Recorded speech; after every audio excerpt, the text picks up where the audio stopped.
The city breathes, a living thing, pulsing with millions of footsteps.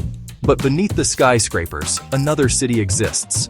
A maze of narrow lanes, makeshift homes, and daily struggle. Here, in the slums of Mumbai, the favelas of Rio, and the corners of Lagos, women like Sunita wake to a world determined to break them. Their stories aren't headlines. They're whispered before dawn, shared over small meals, and woven into silent prayers.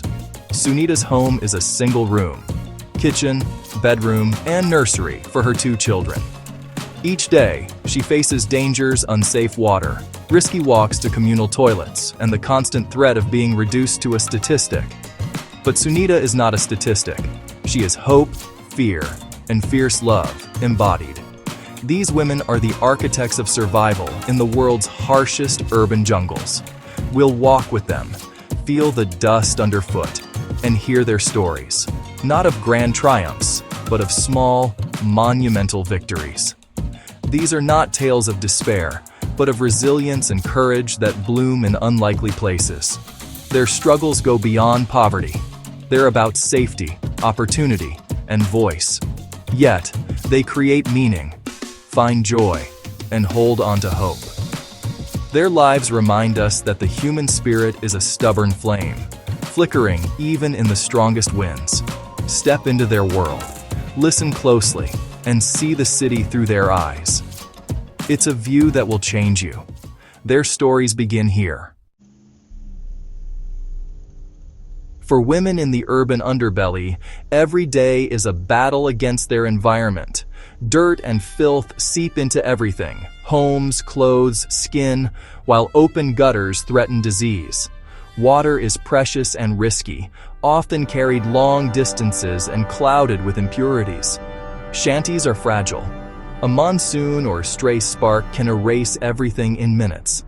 There's no fire department, no insurance, only neighbors with little to spare. Beyond the elements, danger comes from people. Harassment on the way to market, threats at public toilets, and domestic violence behind thin walls. Women must be nurses, engineers, security guards, and diplomats, constantly vigilant. Crisis isn't an event, it's the norm. The strength required is not for a sprint, but for a lifelong marathon. This is the world they navigate every single day. Meet Maria in Rio, who rises at 4 a.m. to fetch water before the city wakes. She hauls 80 liters up a steep hill daily, her family's lifeline. In Mumbai, Fatima is a waste picker, sifting through trash for recyclables to feed her children and buy medicine. Her hands are scarred, her lungs damaged, but she provides. In Lagos, Adana sells roasted plantains, paying off gangs for her spot and dodging police raids. Every plantain sold is a step toward her daughter's education, a future with choices. These jobs are acts of devotion, the physical toll immense. Maria's back aches, Fatima's lungs burn, Adana's feet swell, but they cannot stop. Their work is survival. The weight they carry is more than water, garbage, or plantains. It's responsibility, love, and hope. Each drop of sweat is a sacrifice, each dollar a victory. Their labor is the invisible engine of their families and communities. These women are not just surviving, they are building, dreaming, and fighting for the next generation. Their stories are the heartbeat of the unseen city. They are the reason the city endures. Their strength is the city's foundation. Listen to their stories. Remember their names. Why stay in such hardship? For these women, the answer is family. The shack is more than shelter. It's home, memory, and belonging. In the slum, a woman is known, valued, and rooted in a web of relationships. Leaving means abandoning elders, children, and the only support system they have. The slum, for all its dangers, is predictable. The outside world is not. Kinship is the safety net. Neighbors help in sickness, job loss, or disaster. To leave is to forfeit this solidarity and face the unknown alone. So they stay, for their children's stability, for aging parents, for community. This landscape of dirt and danger is their world, their identity. The pull of this human ecosystem is stronger than the push of poverty. It's not just a choice, it's an act of love and loyalty. Home is where their story continues. For many, staying isn't a choice. It's the only option. Leaving the slum often means deeper poverty in rural villages, with fewer jobs and less hope. The city, despite its hardships, offers a glimmer of opportunity.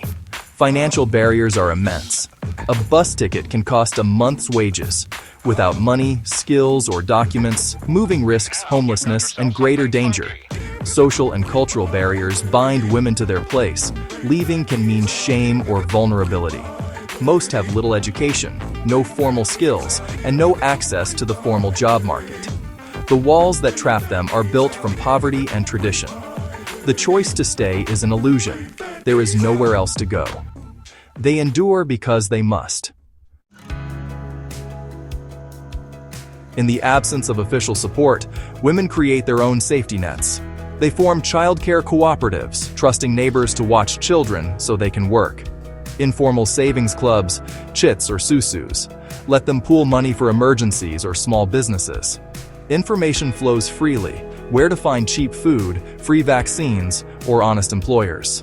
This collective intelligence is a lifeline. Most importantly, they offer each other emotional support, sharing stories, laughter, and comfort. These bonds prevent despair and mend the spirit. The community woven by women is the true resilience of the slum. Their networks are the backbone of survival. In the toughest cities, women's solidarity is everything. Even in struggle, dreams flourish. The ultimate hope is education. A mother who cannot read will sacrifice for her child's school supplies. Every clean uniform, every lesson, is a step toward a better future. The dream isn't fame, but dignity. A job, a steady income, a life beyond the slum. Maria dreams of a sewing machine and a small business. Fatima dreams of a leak-free roof and clean air. These dreams fuel their endurance. Each day's labor is a step toward possibility. Their aspirations are seeds planted in barren soil, watered with sweat and hope. In the urban jungle, dreams are survival tools. They declare that a better life is worth fighting for. Life in the urban jungle isn't unending misery. Joy blooms in small moments.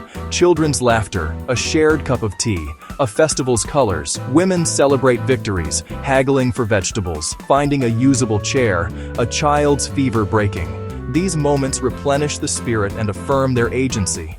Love is a powerful source of joy. A mother's touch, a bedtime story, a braided braid. Friendship and laughter lighten burdens. Finding joy is not denial, but defiance, a refusal to be defined by hardship. By celebrating small successes, they assert their right to a full life. Even in harshness, they live, not just survive. Their joy is a testament to the unbreakable human spirit. We've walked the unseen cities and heard the stories of Sunita, Maria, Fatima, and Adana. Their courage and resilience are not just inspiring, they're a call to action. True empathy means seeing their humanity and understanding the forces that trap them. Next time you hear about urban poverty, remember Fatima's hands and Maria's water. These women are not victims. They are agents, entrepreneurs, caregivers, and leaders. Their contributions are immense, yet unrecognized. What can we do? Learn, listen, support organizations that empower women, advocate for clean water, safe sanitation, and real opportunities. Our world is connected.